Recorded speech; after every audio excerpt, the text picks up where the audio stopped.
I stared at the name tag my stepmom Victoria had handed me with her trademark cruel smile. Where everyone else's tags showed their names and relationship: David, beloved son; Emma, precious daughter; Victoria, devoted wife. Mine simply read, the disappointment.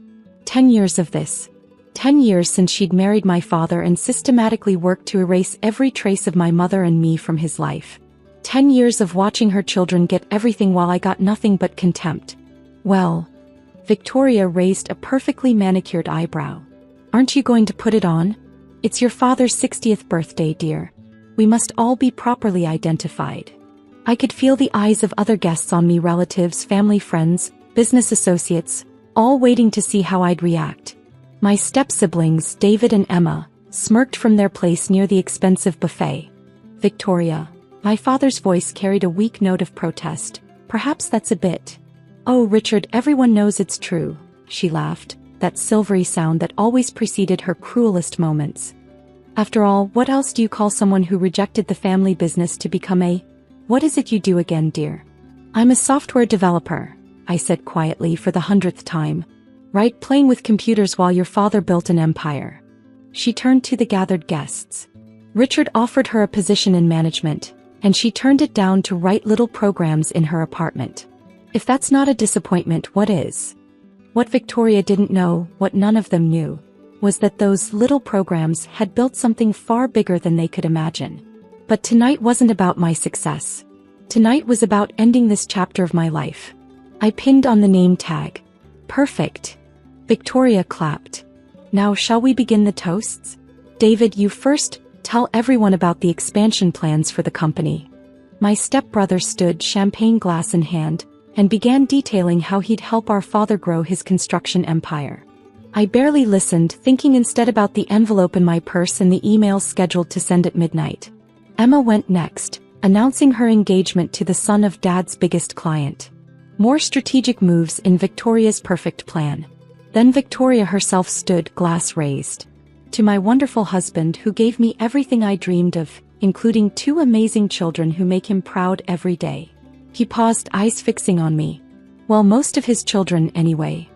Laughter rippled through the crowd. Dad shifted uncomfortably but said nothing. He never said anything.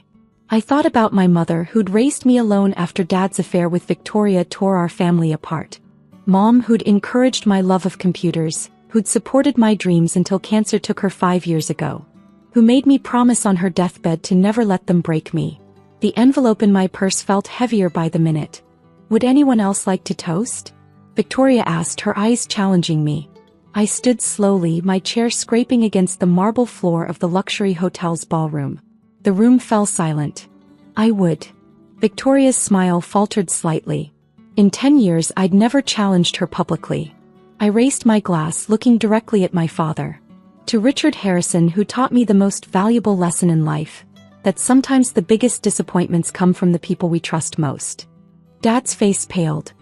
He knew that tone. It was my mother's tone, the one she'd used the day she discovered his affair.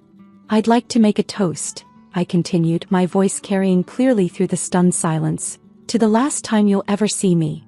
Now see here. Dad started to stand, but I wasn't finished. I reached for the envelope in my purse. And I've brought you a birthday present, Dad.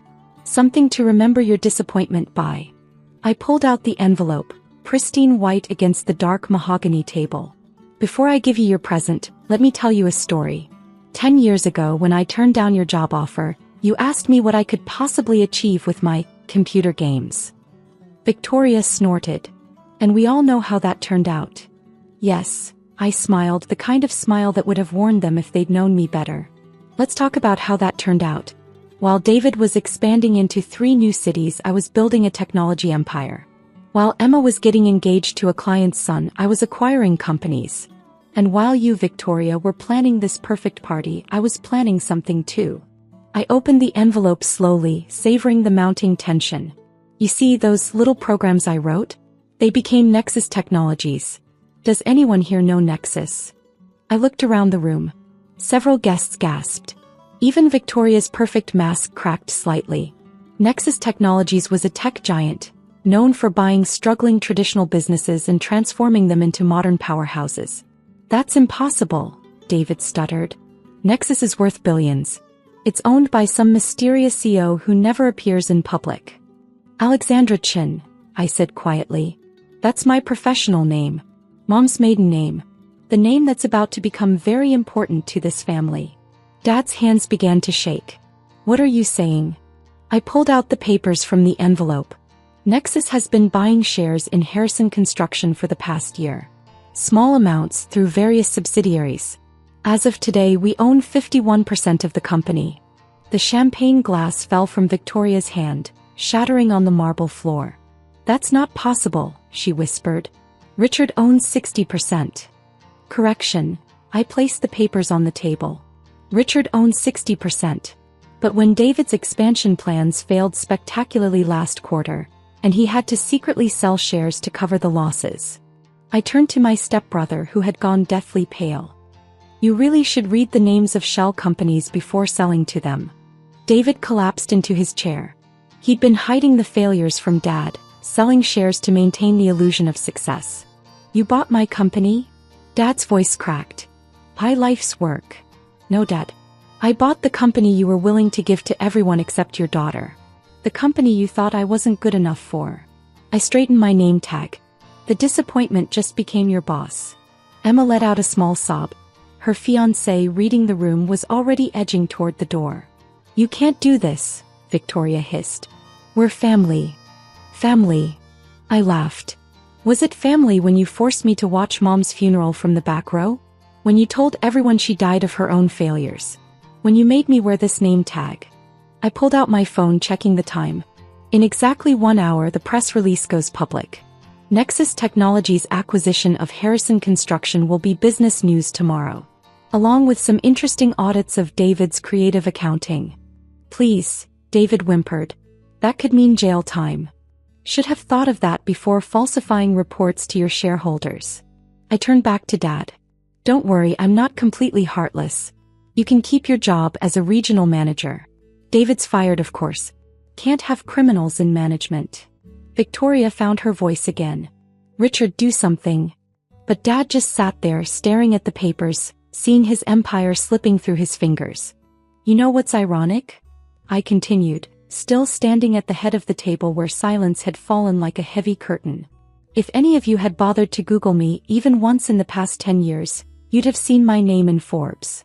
30 under 30. Most influential women in tech. But you were all too busy planning parties and covering up failures to notice. I turned to the gathered guests, many of whom were already reaching for their phones, no doubt looking up Nexus Technologies and Alexandra Chin. Oh, and Emma? I smiled at my stepsister. You might want to hold off on that engagement announcement. Your fiancé just slipped out the door, probably to call his father. You see, Nexus acquired their company last month. We own their construction contracts too.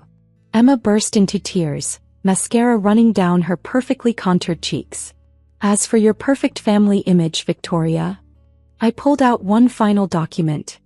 The audit revealed some interesting transfers from the company accounts. Personal shopping, spa days, private jets, all charged to Harrison Construction. That's embezzlement. The police have already been notified.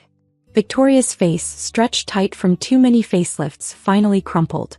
Richard, tell her she can't do this. Tell her about family loyalty. Dad looked up at last, and for the first time in 10 years I saw him really see me. Not the disappointment. Not the daughter who rejected his plans. But the woman who had surpassed them all. It's done, Victoria, he said quietly. She outplayed us all. I reached up and slowly removed my name tag. Consider this my resignation from the role of family disappointment. I have a new title now, your boss, your creditor, and the person who holds your fate in her hands. Walking to Victoria, I placed the name tag in front of her. Perhaps you should wear this. It suits you better now. Then I did something I'd waited 10 years to do. I turned to the portrait of my mother that Victoria had removed from the house, the one I'd secretly bought at auction and had delivered to this very room for this moment. Happy birthday, Dad. Mom would have loved to see this. The portrait was carried in by hotel staff, a massive oil painting of my mother in her prime before the cancer, before Victoria, when she was still the beloved wife of Richard Harrison. I'd arranged for it to be mounted right above the gift table. This stays in the company headquarters main lobby. I announced. A reminder of the woman who built this company with you, Dad.